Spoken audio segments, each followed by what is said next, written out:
Доброго дня, шановні студенти. Сьогодні ми маємо високу честь вітати в нашій залі астронавта НАСА Рендольфа Брезніка. Прошу вітати.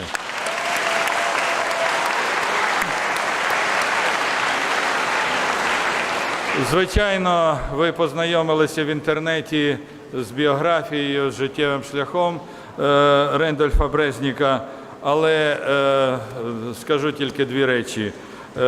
Рендольф Брезнік двічі побував в космосі.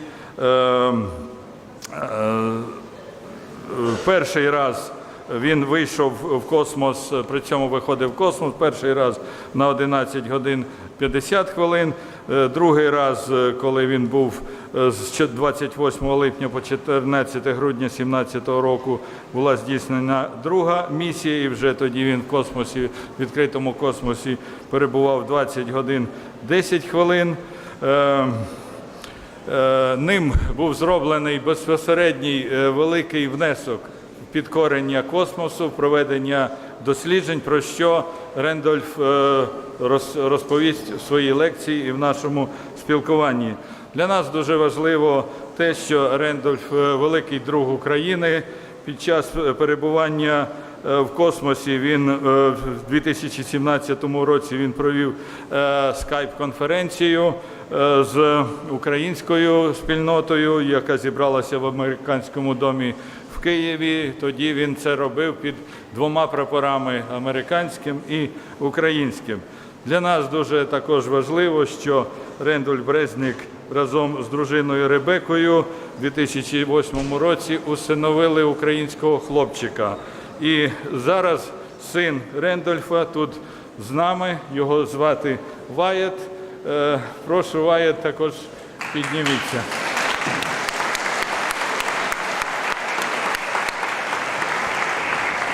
Отака видатна людина сьогодні з нами.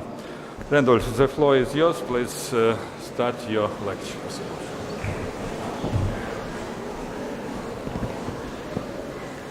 Привет, доброе утро.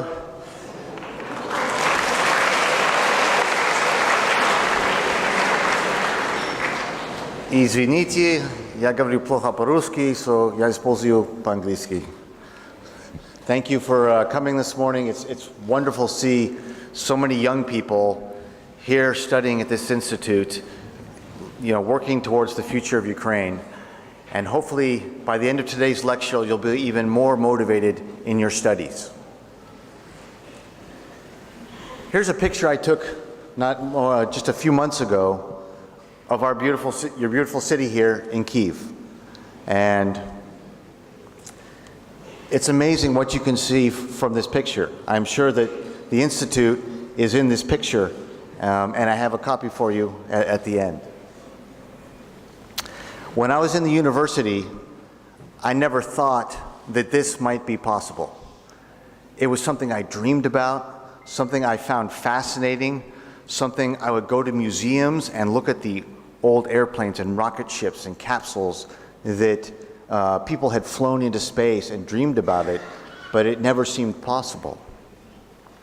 But I became a pilot of F-18s, and then I became a a test pilot, and I flew everything that I could get my hands on because I thought flying was so interesting and the history of flying. And so it was wonderful being able to tour your aviation museum and see the contributions of this institution to aviation history. But unfortunately, none of my airplanes could ever reach orbital velocities, so I had to become an astronaut. And I had a chance to fly in space for the first time in 2009 aboard the Space Shuttle Atlantis. I had 5 other crewmates, and we launched out of the Kennedy Space Center. This is the cockpit of the Atlantis, and our job was to work on finishing the construction of the International Space Station. On that mission, I was fortunate enough to do 2 VKDs, or 2 spacewalks. But we also realized that space is a very unique environment. It is very harsh on the human body. It's also unlike any experience you've ever had here on Earth. So we are using extreme environments on Earth to try and prepare astronauts and cosmonauts for the space environment. One of the areas we use is the underground caves. Because the caves always are in darkness, you never know what time of day it is, just like on the space station where the sun is going up and down every 45 minutes as you go around the Earth. The caves have real danger. There's a chance of injury, and so you have to be very careful with your equipment and the protocols to maintain your safety as you attach your tethers and as you climb ropes and as you descend ropes. As you can see, here is an environment that probably none of you have ever slept in, but this is 1.5 kilometers from the mouth of the cave was where our base camp was, and those are our tents in the huge cave larger than the size of this room. It was a completely foreign environment that we had a Russian cosmonaut, a Japanese astronaut, a French and British astronauts, and myself. We also used the extreme environment underwater to prepare the astronauts and cosmonauts for spaceflight. It's hard hat diving, where we are actually living underwater in the only underwater habitat anywhere in the world off the coast of Florida. It's called Aquarius. It's 20 meters below the ocean. And again, we're living in an environment that is dangerous. Because we are doing saturation diving, you can't, if you have a problem when you're outside, you can't go to the surface because that will kill you. You have to get back in your habitat. You have to rely on your partner to help you get back, or rely on the safety equipment, just like we do in space. So we use these extreme environments so that the first time someone goes to space, it's not the first time their body and their mind and their vision is assaulted with very strange things. In the case of doing both of these exercises, when you go to space, it's now just the third strange thing, and hopefully the gap between somebody's earthly living and space living is a little bit smaller. Then I got assigned to a mission for MKS, the International Space Station, and we started out with winter survival training out in Star City outside of Moscow, where we had to survive for 3 days and 2 nights with just the equipment and the clothing that were inside of our Soyuz. Then we did our water survival training, which fortunately was not in the winter, and we learned to be able to change inside of the Soyuz from our scaphanders, our pressure suits, into our survival equipment. And as you can see, the Soyuz is only this big, and actually my arms were a little bent. And if you can imagine 3 grown men inside the Soyuz, getting out of their spacesuits, getting into their survival equipment, we were very close. And I learned things about my crewmates Sergei Ryazanskiy and Paula Nispoli that I hope to forget someday. At the Shutka. We train also for our spacewalks. We put on the spacesuits, we attach all our equipment, just like we would in space, and we practice in what is the world's largest swimming pool, called the Neutral Buoyancy Laboratory in Houston, Texas. It's 6 million gallons of water, and it has the entire space station inside underwater, so that when we practice our spacewalks, we get muscle memory of where to reach for the handrails, what connections we have to make for the electrical, or the ammonia, or the other systems, or the repairs that we're doing on equipment or assembly of parts of the space station. Then once our exams were complete, as part of our tradition, the crew would go to Red Square, and outside the wall of the Kremlin are the graves of Sergei Korolyov, one of your graduates, where we lay flowers on his grave. We also lay flowers on the grave of Yuri Gagarin, the first human being in space. And then we go down to Baikonur for our final fit checks. It's finally not a training Soyuz, it's our Soyuz that we're going to take to space. And we're wearing our suits that'll take us to space, and the equipment that'll be with us is inside, and we finally get a chance to get inside and see where it all is and make sure we understand it for its use after our launch. Then they take the Soyuz and they put it in its fairing to protect it as we go through the atmosphere. They put it on the rail car and take it out to the launch pad. And it ends up we are launching out of the same launch pad in Baikonur that Yuri Gagarin launched out of. That was an amazing piece of history for me. And this is what it looks like. I think this is an amazing piece of engineering to take the rocket from the horizontal position to put it in the launch position.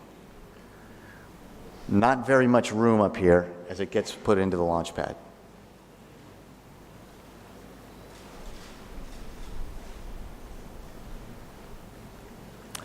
And then finally, it's launch day. This was the 28th of July, just last year, where the three of us launched to the International Space Station. It was very, very smooth compared to the shuttle. And here's, you see the engines. We've lost the first stage, and you see 1, 2, 3, 4 pieces glittering in the video. That is known as the Korolyov Cross. And it's pretty rare that you're able to see that this well from the video. It was a nighttime launch, and it was very beautiful. And then, only 4 orbits, or 6 hours later, we were actually having Stikovka, the rendezvous with the space station. For us, we had been awake for about 23 hours, so it was a very long day. And you can imagine when you're up late studying for your exams, you got to go in and take the test. Here we are, the most important part, actually docking with the space station at the end of our day, so we really had to concentrate. We joined the crew of Expedition 52, which had Fyodor Yurchikhin, Peggy Whitson, and Jack Fisher. Peggy Whitson left space station at the end of the expedition with 665 days in space total in her life. Fyodor Yurchikhin, 673. So a huge amount of space experience between just those two cosmonauts and astronauts. Then, when they left, we had a new crew join us, and Sasha Misurkin, Mark Vandehei, and Joe Akaba. And we started Expedition 53, which would be about 3.5 months of our time up in orbit. Moving around in space is fun. You walk with your hands, and your hands are your feet, really. And so your feet are your hands, and you carry stuff with your feet when you move around.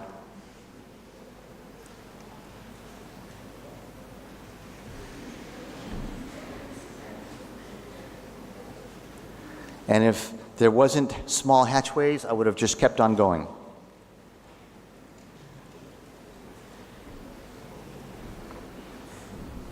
But we're up there to do a lot of science and research. We're doing robotics with students in universities, programming the robotics and having them fly in zero gravity. We do microbiology. We do cell research. It's interesting to have stuff in zero gravity and have the researchers find out how it behaves. This is a combustion experiment that Paolo is working on. And we also do a lot of outreach, talking to students in their schools. We did outreach speaking with students here in Kiev in October. And to give you an example, and I see some younger people in here, we'll show you an example of what it's like to see Newton's second law in action.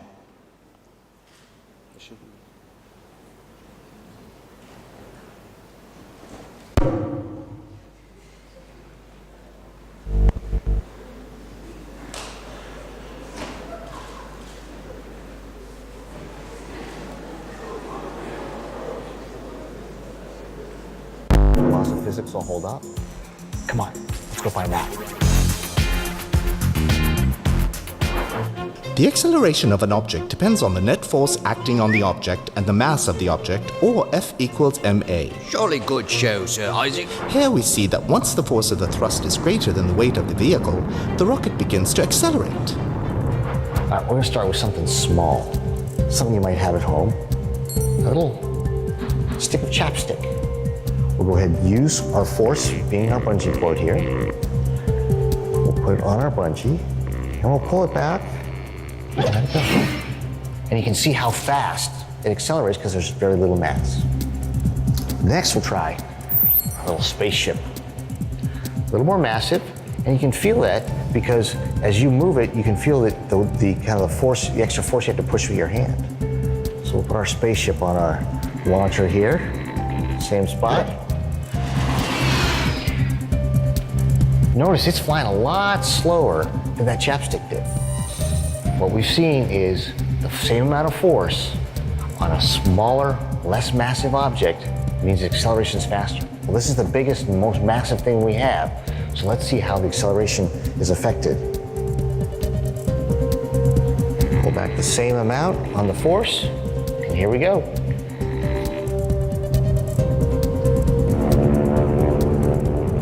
And there you have it, Newton's second law of motion in action. Thanks everybody for exploring a little physics with me today. Now I'm going to send it back to Earth so you can start your experiments. See you again real soon.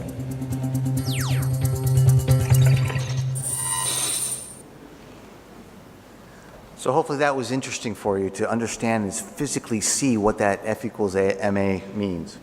We have to clean up on station. We have to, every week we have to vacuum and wipe down the space station to keep it in good shape. We have to do repairs and modify it. Here I am modifying the front part of the space station so that the new crewed vehicles that the SpaceX company and the Boeing company are building conduct to the space station, and we can provide them ventilation air. We also have to do a lot of exercise. The human body deteriorates in zero gravity because our muscles are not required to work. As the muscles atrophy and get smaller, they put less tension on our bones. And then our bones lose density and get more brittle, kind of like an older person that has osteoporosis. So we end up doing a lot of working out every day on space station. You've got Sasha Mashurkin running on the treadmill here. That's on the forward wall. So that'd be as if Sasha was running this direction from the front wall. And you've got Sergei Rosansky back here on the resistive exercise device. Notice his feet are here and Sasha's are here. So Sergei's would actually be working out on that back wall. And then here in the middle is the toilet. And so if somebody were to come in to use that, they'd be actually be vertical like we're standing right now. And so as you can see in space, all the surfaces are usable, and it makes for really efficient use, and it makes places seem a lot bigger than they are down here on Earth. We had a lot of cargo vehicles come up and join us. They brought the scientific experiments, they brought food, they brought clothing, they also brought packages of stuff for us. We had the Dragon, the Cygnus, as well as the Progress vehicle. And they brought us all kinds of neat stuff, packages from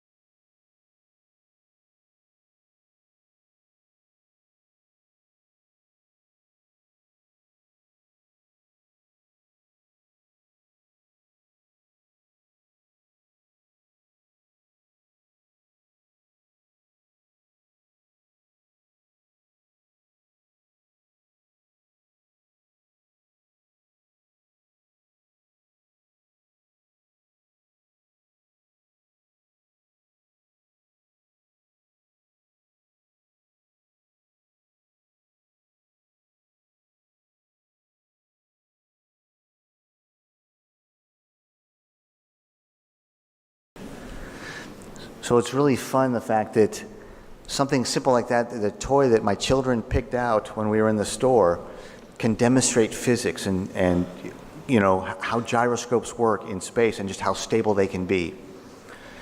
That it was time for us to do VKD, to do our 3 spacewalks. You can see right here, this is the astronaut in the scaphandra for the VKD. And below us is 400 kilometers of nothing. And as you can imagine, if we were all to go to the top of this building and go over to the edge of it and stand on the edge and lean over, our bodies would automatically tell us, our blood vessels would start constricting and tell us to lean back because it's not safe. Yeah, I'm going to fall if I lean over. Well, you have the same feeling when you go outside on a spacewalk. Here's a video, it's a GoPro video as we're going out the hatch for a spacewalk.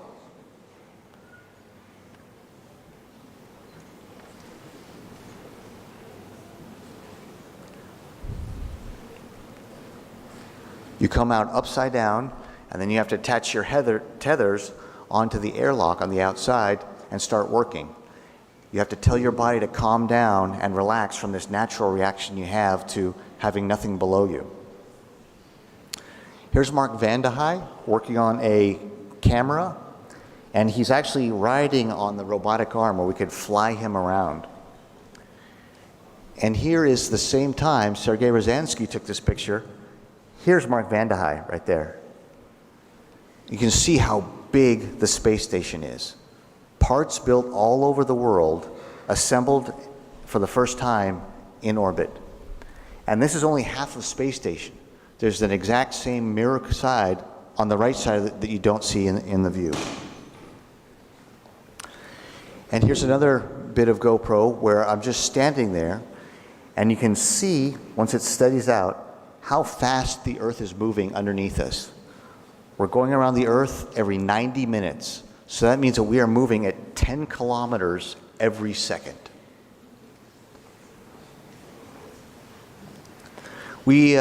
We're human beings too. We end up having to work where we live, and so we would take breaks. And Friday night we would have dinner in the Russian segment. Saturday nights would be dinner in the US segment. This was our Dien Благодарен in November, where we had our food that we rehydrated. We had fresh lettuce that we grew on the space station. We had lobster and caviar in the cans. And of course, we had our candlelight dinner that we printed out on our printer.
And then Saturday nights, to get away from all the work and everything else we were doing, we'd always get together and we'd watch a movie. And the only reason that we're not floating off is you can see these lines right here. We stretched bungee cords across the hatch so we could tuck our arms and our legs in and not float away while we were watching the movie. We saw movies like Guardians of the Galaxy 2, and we saw Blade Runner while we were up there. But we also took a lot of photography. It was the #1 thing that everybody enjoyed doing the most. The Earth is amazingly beautiful, and it's different every time you go around it because the weather's changed. We saw the solar eclipse. We saw far too many hurricanes while we were up there and what they do to Earth once they pass through. This is Turks and Caicos. Wildfires from space. There were fires in Moldavia. This is Southern California that we were able to see the fires from. But we've preferred taking pictures of just the beauty of our planet.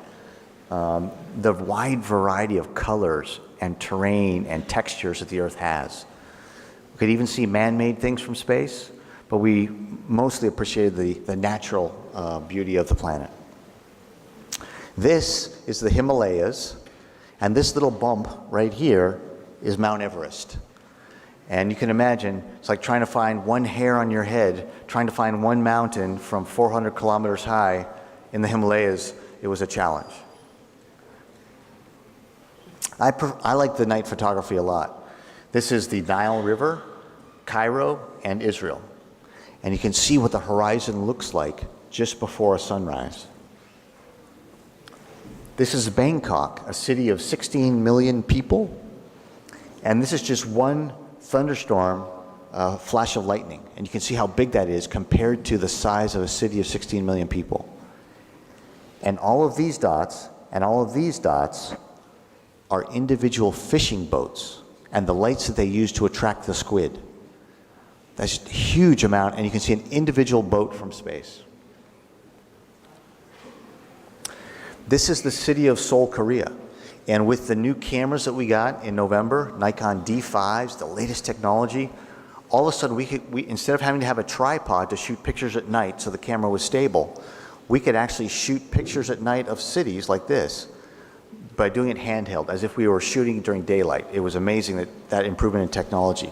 And that's what we keep doing on the space station, whether it is space station systems or environmental control, life control systems that allow us to reclaim our water or create oxygen from the water we have. Even something as simple as our cameras continue to evolve. But we're also, I can't see it so well because of the lighting here, but here's Seoul, Korea, and there's a red line that goes along right here. And that is the border between North and South Korea. And if you look up top here, there's absolutely no lights at all in North Korea. We preferred the natural light. We saw northern lights, southern lights. The auroras moved and danced across the sky. It was beautiful to behold. And even sometimes just taking pictures of the stars that were out there was something that was enjoyable, and seeing the Milky Way. We had some other special things that we saw from space. Here is a picture a little further out of Kiev. That's the picture that I showed you earlier. And then we had a project where it was called hashtag was One World, Many Views, where pictures from about 80 places all over the world that I had taken here on the Earth, I found those places and took their picture from space. And so they were both posted like this, with the picture from space, the picture from the ground. The hope was that the people from Kiev would see that picture of your hometown and be amazed at how beautiful it is. And that people not from Kiev would see how beautiful Kiev is from space and how beautiful Kiev is from the ground, and maybe they'll want to come here and come meet with you and make the world a little smaller that way. We also had a beautiful Ukrainian flag that we had taken to space.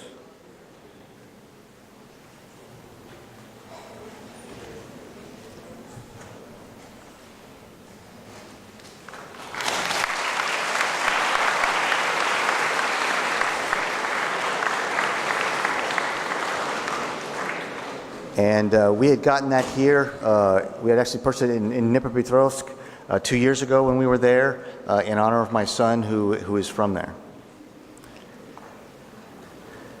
And our world is an amazingly beautiful place. It's really hard to describe it to people, but we try. I've shown you a few pictures, but Sergey and Paul and I really want to try and make something that could give you as much as we could the impression of what it's like to be able to see Earth from that vantage point. Unfortunately, so far in all of humanity, there's been only a little over 550 people who have ever been able to see the beauty of our planet from that vantage point. Our hope is that the work we do now will allow future generations to be able to have maybe 550 people a day going to space. That is our hope. So until then, we put together a special video with some music that'll hopefully give you a feeling and a sense as close as we can get it to what it's like to be in space.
very, very happy that you enjoyed that. That was our special gift to all of you, in hopes that many of these young people here will think about maybe flying into space or working on the things that allow us to get to space. And someday, instead of spending a bunch of money to go down to Euro Disney or go down to Odessa for a vacation, you'll decide to go to space, and it'll be that easy to do that. All of these videos and pictures you saw, that's just a small amount of what we did during the expedition. So if you are interested in this stuff, or any of the instructors, there's instructional videos. They're all available on social media to go get. So at this point, I believe, do we have time for questions?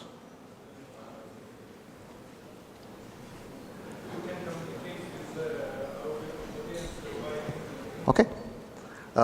We have some time to be able to take some questions. So if anyone has a question, please. Young lady in the back.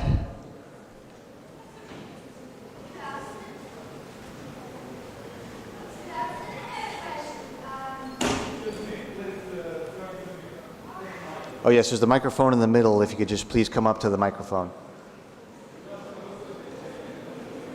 So anyone would like to ask a question, if you just want to make a line направо, on the right.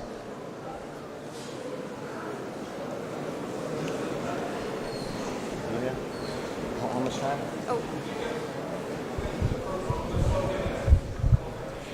Okay. Thank you for your speech. It was very interesting and amazing. I'm interested in your biography a little bit, and I know that your daughter was born while you was in orbit.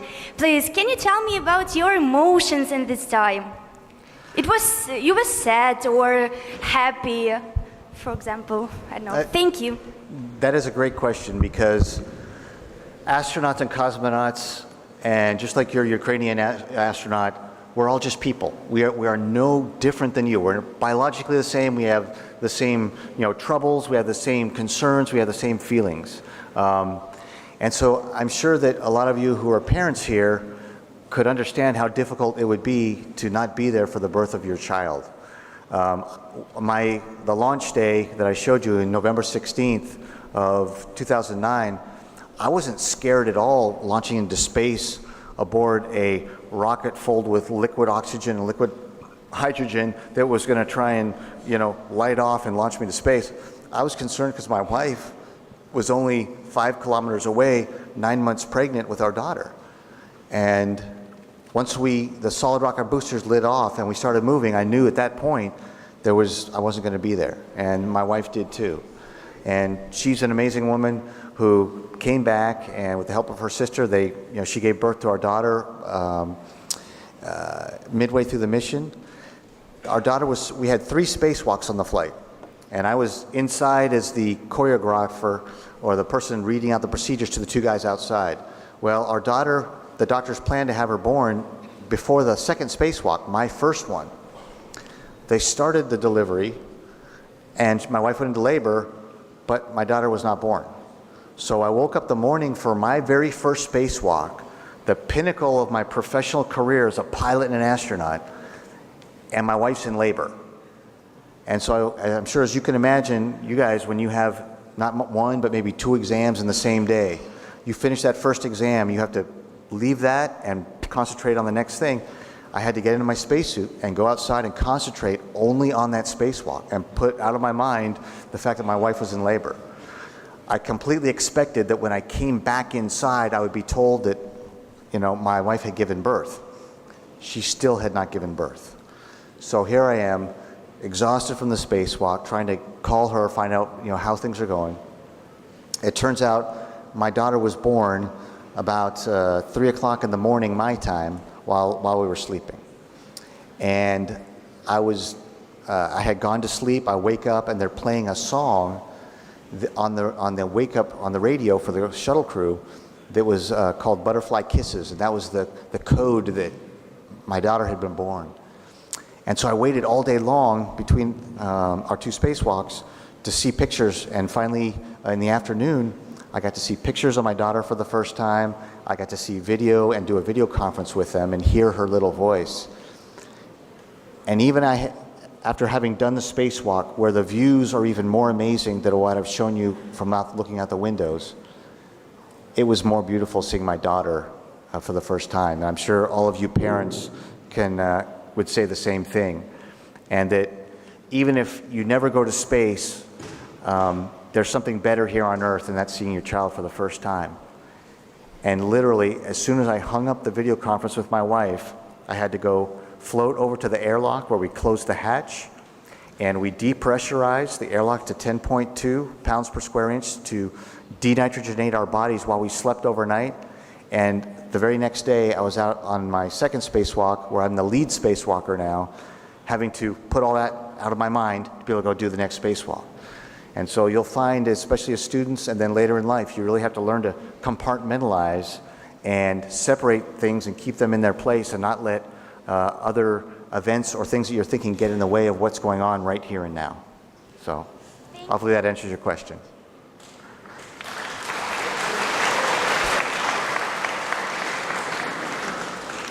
Thank you for your very inspirational presentation. Would you tell a little more about your biological experiments? You are not a biologist, yeah, and how it's difficult for you or interesting? Thank you. Great question. While the space station is this orbiting laboratory that human beings have never, had the size and scope of before, we're not actually up there with, vials and mixing chemicals to come up with new compounds or making up new metals. We are executing researchers' projects up on orbit. And so the researchers from institutes like this around the world create the experiments, build the experiments, and then send them up. And what we do is we execute the science that they have imagined. And so we assemble it if we need to. We go ahead and provide the changes to it as necessary. We provide the camera views so that they can get the data that they need down here on the ground. And we have everything from combustion experiments, where we are burning fuel at not 1200 degrees, but 800 degrees. We call it cool flames. And hopefully that type of technology will allow us to build safer airplanes, more fuel-efficient airplanes. If we have our lung tissue experiment we were doing is creating more perfectly grown lung tissues that is part of a cancer experiment where the cancer cells, where the antidote is actually seeking out cancer cells to destroy just the cancer cells, not all the cells like this chemotherapy does now. We grew lettuce. How can we sustain ourselves on long duration missions we have to take a room like this full of food to last till we get to Mars when we can grow it with seeds on our space vehicle. Thank you. You're welcome. Thank you for your inspiring speech. I got two questions. First one, if you got to choose your next spaceship to travel to ESS, will you choose Crew Dragon, Starliner, or the Soyuz again? And the second question is, what, in your opinion, spaceship of the 21st century should look like? Great question. Because right now it is a period for both the United States, Russia, and other countries are building new vehicles. And it's been a while since that's happened. I've been fortunate enough to fly on shuttle and Soyuz, so I would choose to fly as a test pilot, something different. And so the Crew Dragon or the Boeing Starliner would be happy to fly either one of those. But we also have a new vehicle in the U.S. called the Orion. And the Orion is not supposed to go to the space station or low Earth orbit. It's supposed to do missions that go to the moon, and take us to the new Deep Space Gateway or space station in the moon area. And so that would be another great option to fly. I think when we talk about design of 21st century vehicles, we found out with Space Shuttle, it was a great design and very versatile, but it had limiting factors, meaning the heat shield was always exposed, and that caused some accidents for us. The capsule design is very safe. The heat shield is never exposed until the service modules separate just moments before re-entry, so it can't ever get damaged. So it's a much inherently safer design. So I think going in and out of the atmosphere, it's kind of smart to stay with a small, simple capsule. But the vehicles we build to go to the Mars will be sent up in pieces and assembled kind of like the space station was maybe in lunar orbit or the Lagrange point where the gravity is equal between the Earth and the Moon. That way it'll take that much less propellant to get the vehicle started on its journey to Mars, and maybe we can burn longer and therefore get there faster. Thank you. You're welcome. Hello, my name is Artem Nikolenko, NGO Student Republic.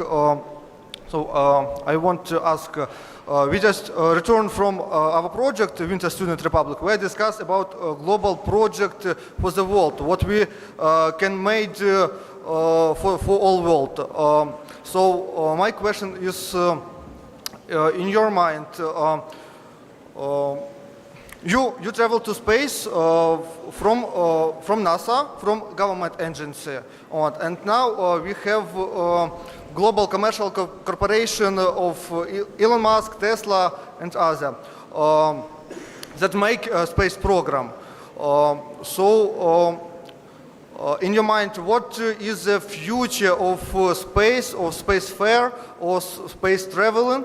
It should be a commercial sphere, or it should be a national sphere. And next question, it should be a sphere of all, of some government, of some nations, or it should be legacy of all world?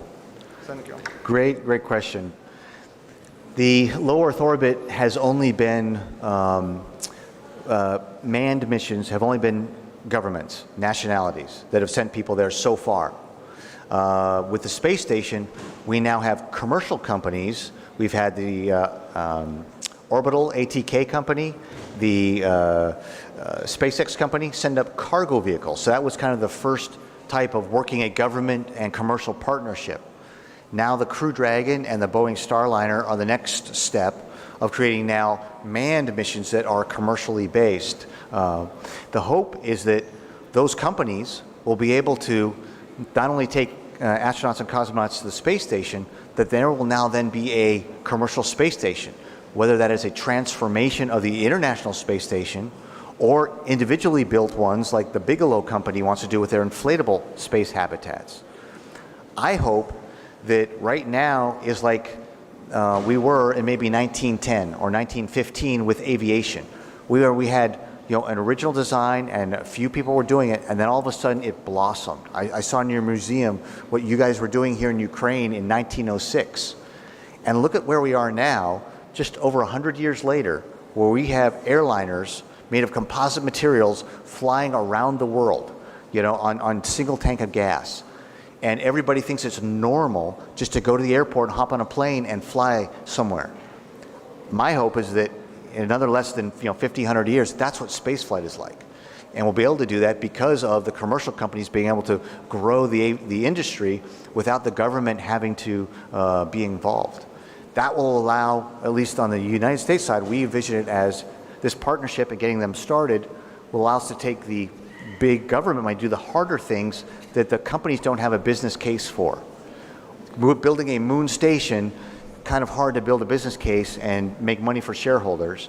And so that's where the taxpayer money, the government money will have to go to do these far-on projects. And because of the way the cost and the complexity of going to Mars is, that'll have to be an international group. I don't see how any one country can do that alone.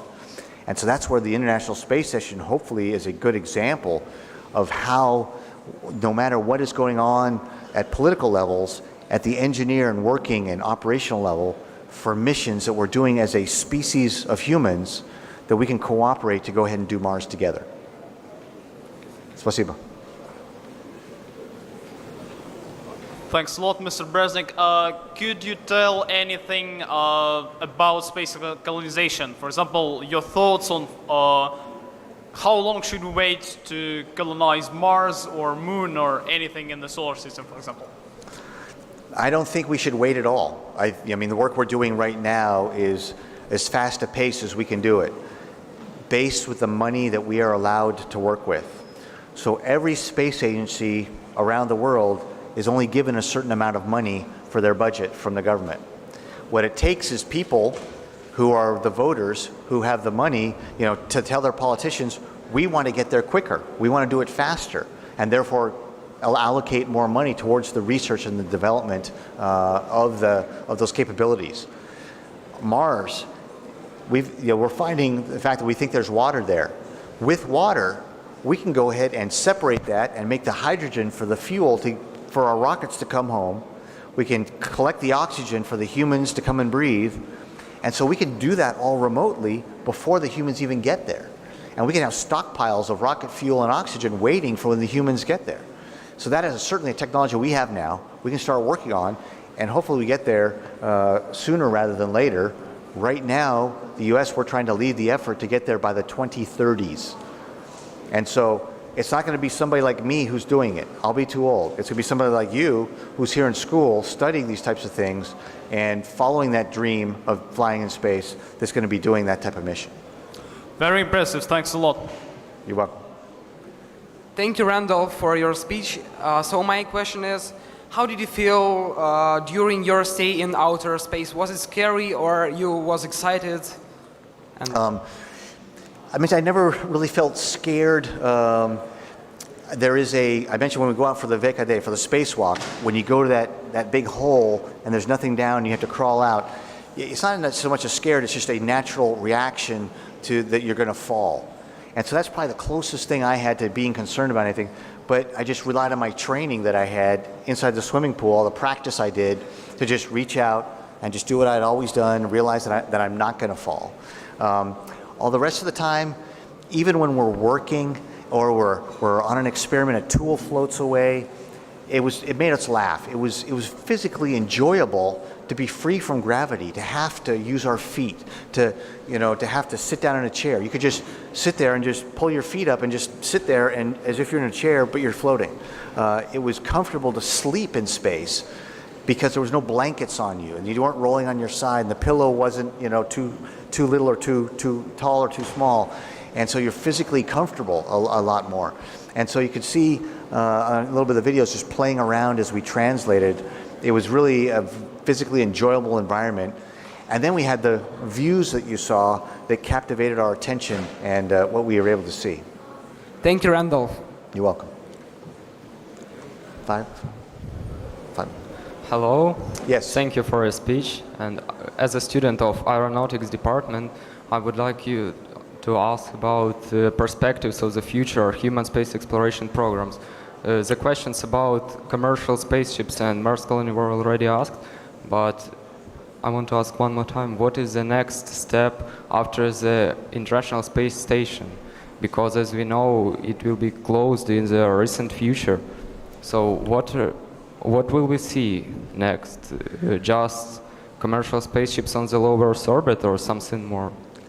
No, the hope is that the International Space Station has cost the Russian Space Agency, Japanese, European, Canadian, and U.S. space agencies almost $100 billion to assemble and operate.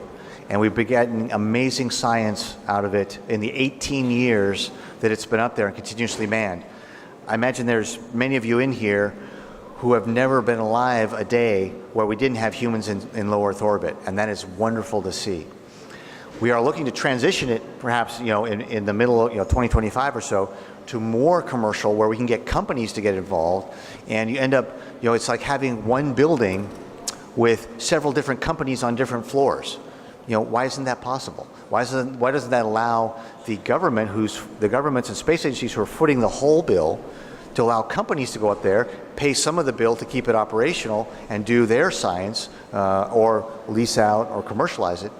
And then that frees up more money to go do the moon and Mars and beyond. Okay, thank you. You're welcome. Thank you for the speech, and I have one question that interesting, just only me. Did you have some fears that people on the Earth don't even imagine? Some fears? Do you have fears in the space? Except being lost in deep space and some. Oh, fears about being lost in space? No. Did you have any other fears that people on the Earth don't even imagine? Any fears in space that people on the Earth don't have? Don't imagine. Not imagine. Wait. No, the dangers we faced were that we could have a piece of space debris hit the space station, cause a depressurization, or we could have a fire on the space station, or we could have a coolant leak from our cooling ammonia from the outside of the space station into the inside, which is toxic to people. Those were our biggest concerns. Could also have solar flares, create radiation concerns for us. Fortunately, during our mission, we didn't have any of those events. We train to be able to put out a fire or close hatches to stop a depressurization. We trained a shelter in place for if we have a high radiation event. But those are about the only things that are outside of the normal from what we deal with down here. Thanks. All right. So that to be the final question. Thank you for your speech. It was really encouraging, and I'm actually want to ask you for an advice for all those people who want to go someday to space or even other planets. For those of you who find this interesting and find it motivating and perhaps inspirational, I was just like you. I watched, I saw the videos of Neil Armstrong landing on the moon. I saw, space shuttles go up in space. And I went to museums and I dreamed, you looked at that equipment and thought of what were the people thinking when they were in it. But I was in school and I studied mathematics. And then I went, in the university. And then I became a pilot and I learned how to fly. And then I became a test pilot. I had to learn how aerodynamics works and aerodynamic engineering. And so we have a wide variety of backgrounds between cosmonauts and astronauts. We've had geologists, astrophysicists, engineers, medical doctors, and all these types of people. And the one thing they have in common is not what they studied in school, but it was what they did with what they learned and how much of a specialist and an expert they became when they were in their field. And then following that dream and passion they had, that's what shows up when they come down to interview as an astronaut. So my advice is to do well in school, learn all you can about everything you can, and then go apply it and enjoy and be passionate about what you do. So thank you. Thank you. All right, the director, if you would come up, I have some presents for your university. May I please ask a question?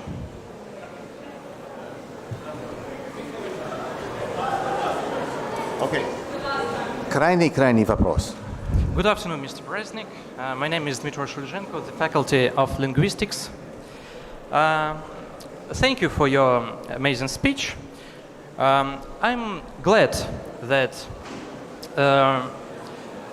such country exists in the world as America, the country of dreamers, the country of scientists, which dreams of man's first step foot on Mars and the calling yonders of the universe. And I'm also glad that you cooperate with us Ukrainians.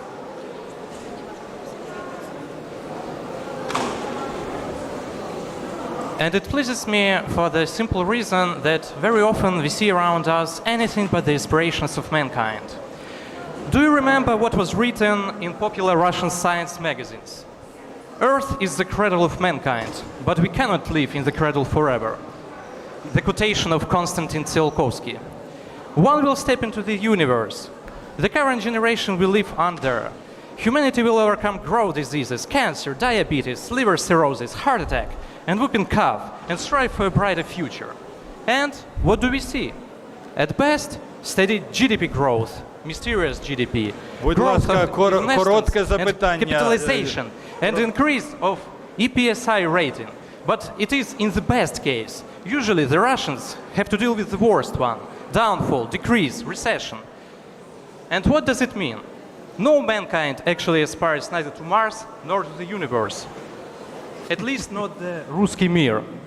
Everyone can tell that over the last quarter of the century, the Russians have just been trying to sell to the world community the old Soviet technology and scheme, which were not even invented by them. Nowadays, they can only seem to come up with a scheme of withdrawal of money from the budget. I have no doubt that eventually one will set foot on the surface of Mars.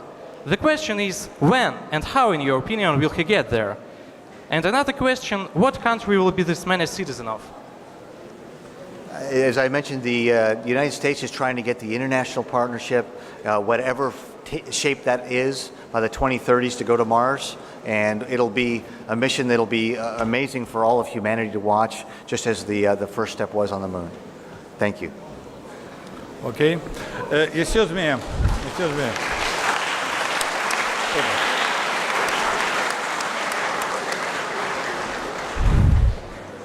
Randolph. One question, please. Excuse me. One.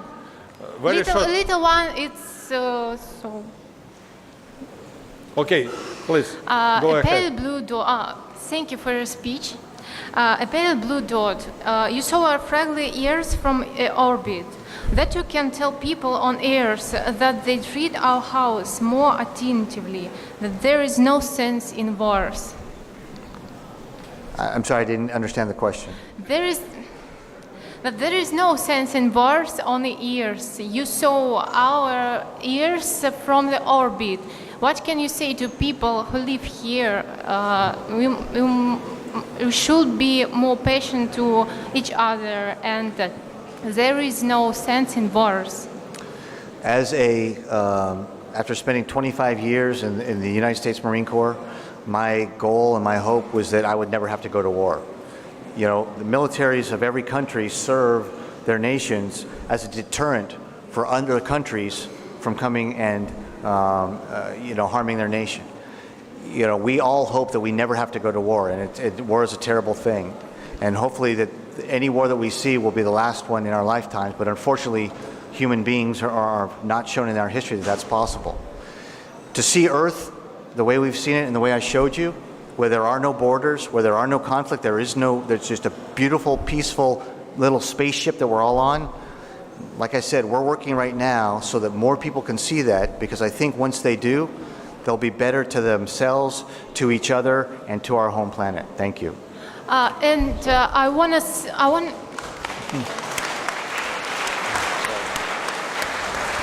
Sorry. Thank you. So I would like to present at this time a few items to the university. We have a poster from our crew from the Expedition 53. We have pictures of Kiev from space that I showed you, including a night picture. Thank you very much.